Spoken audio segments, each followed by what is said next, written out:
What's up, DC Nation? Welcome back to another video, and after 28 years, Batman and Spawn are finally crossing over again. Finally, man. And yeah, Batman and Spawn, written by Todd McFarlanes, art by Capullo. Let's get into it.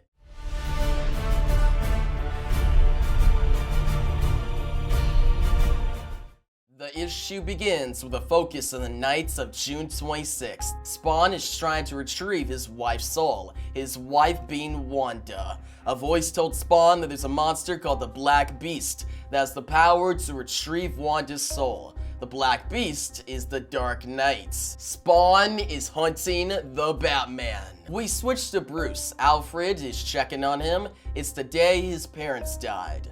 The woman Bruce cared about the most, his mother, died on this day, June 26th, many years ago. Bruce Wayne suits up as the Batman and he goes out into Gotham. His investigations lead him to Crime Alley. Here he is ambushed by Spawn. "You've got something I need, demon," Spawn says. Batman does all he can to survive. Spawn then realizes Batman is human. But this realization takes Spawn off guard, and Batman catches him slipping. The two heavyweights fight in a savage way. This is exactly what the Corvallis wants. This new recruits of theirs might finally kill Bruce Wayne. Batman and Spawn eventually stop fighting. Spawn realizes he's being used. They are both being watched. Both Martha and Wanda died on the same day, June 26th. Meanwhile, the Corvallis brings in a Talon. The courts will exploit the Batman and Hellspawn's weaknesses.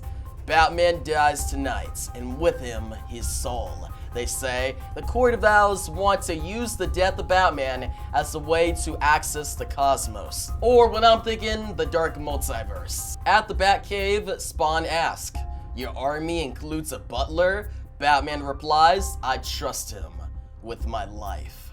Batman and Spawn then take off to gather information. Batman does it his way, Spawn does it his way as well. Batman and Spawn meet in a room with the Joker. This is the new 52 version. He immediately tears off his face. He gives them info on how to stop the Owls. As Batman and Spawn leave, it is revealed that Joker and the Clown, the Violator, are working together to start their own conflict of madness. Batman and Spawn team up. They both arrive in Arkham Asylum where a Talon resides. Spawn has already defeated the Talon's boss. Spawn and the Talon face off in an epic battle. Batman tries to help, but then Spawn takes control of Batman. In Batman's body, Spawn kills. Every Arkham inmate has now seen the Batman kill. "Al, what have you done?" Batman says, "I bought you time. Now they'll fear you. Because now they think, if they push too far, you might just kill them." Spawn replies. The Talon then jumps in to fight again. Batman threatens the Talon and eventually catches him off guard. Batman kicks the Talon into Spawn's grasp. Spawn engulfs the Talon whole with his cape. Spawn then disappears. He vanishes back to his universe. Batman still has his humanity. Spawn doesn't. Spawn and Batman think way differently on how to handle conflict. For now though, this conflict is over. In the epilogue, in another universe, the Clown, the Violator, has Wanda and Martha in his hold. The Joker and the Violator are planning something. To be continued. Now guys, that was the story of Batman Spawn, and what I first want to talk about is the artwork by Capullo. It's obviously amazing. Like, Capullo is one of the best artists in the comic book industry right now. His art on Scott Snyder's Batman run in the New 52 was really good, and his artwork on the Spawn comics are phenomenal as well. Almost as good as Todd McFarlane's artwork in Spawn. So yeah, I really like the artwork here. As for the story, I think the story has its strong points, but also its major flaws. The strong points are in the dialogue. Like, the dialogue between Batman and Spawn in the Batcave is probably the best part of the issue. I really like that part because Batman talks about his Bat family, his army. Spawn talks about his army and his enemies, and also their conversation about humanity. how Batman still has a touch of humanity, whereas Al Simmons doesn't. I thought that was really well done. The dialogue, good. Now for the story, I tried simplifying it the best I could, but when you actually read the comic, it comes across very complicated. Like, I don't know what Todd McFarlane was trying to get at. Like, I get the opposite nature of Batman Spawn, about humanity, and how Spawn, he fights monsters, Batman fights criminals. Like, I get that. But how the core of Owls are involved, and how the story progresses and ends abruptly at the end, it's kind of confusing. Like, I made sense of it because I know the characters Spawn and Batman. I know the core of Owls and their usual motivations. Like, I'm thinking that they're trying to kill Batman to access the dark multiverse, but that's not made clear in the comic. And as for Spawn, the whole idea of him thinking Batman has Wanda in him, Wanda's soul is in Batman, and Batman is the Black Beast, it's only touched upon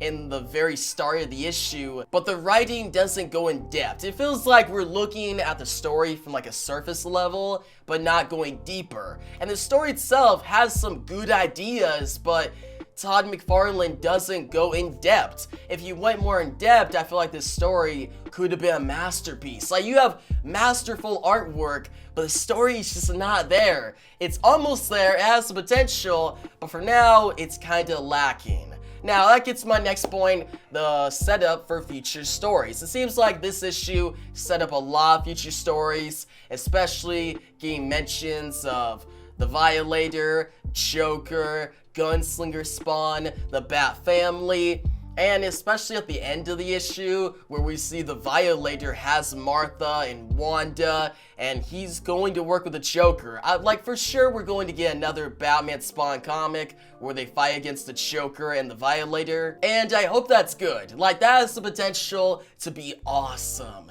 But if the writing isn't that strong, then it could end up being bad. Like, there's no middle ground there. With a story about Batman Spawn fighting their greatest villains, it's either gonna be amazing or terrible. And I'm hoping it's gonna be amazing. For this issue, it seems the potential's there, and it could be good, but the writing gets me a little worried, alright? So yeah, overall, this issue was still good. Like, the art is phenomenal, the ideas are good as well, and I think this comic lived up to the hype. Like, Batman Spawn, we're supposed to have a comic in the early 2000s called Batman Spawn Inner Demons. It would have the same creative team, but it never happened. It's just been delayed, and finally it came out this week, and I think it lived up to the hype. Like, it was good. I enjoyed it. Just in further analysis, when I was going over the comic again, there's just certain problems in the writing portion. I hope Todd McFarlane comes stronger next time. He did a good job here, but I think he has the potential to be a great writer. He's just not really showing it here. Like, he's just hitting the surface level. He needs to go deeper. And yeah, I'm excited for the next one. We're definitely going to get a Batman and Spawn comic where they face off against the Joker and the Violator. But for now, I'm going to give this Batman Spawn comic an 8.5 out of 10. I recommend it. If you're a fan of Batman and Spawn, and you're a fan of the arts by Greg Capullo, you should definitely check this out. But yeah, guys, tell me your thoughts on this comic down below. Also, stay tuned for my upcoming Best Comics of 2022 video. If you like the video, give a big thumbs up. New channel, make sure to subscribe. Hit that notification bell so you don't miss out on my next DC Comics video. And yeah, thanks for watching, and peace out.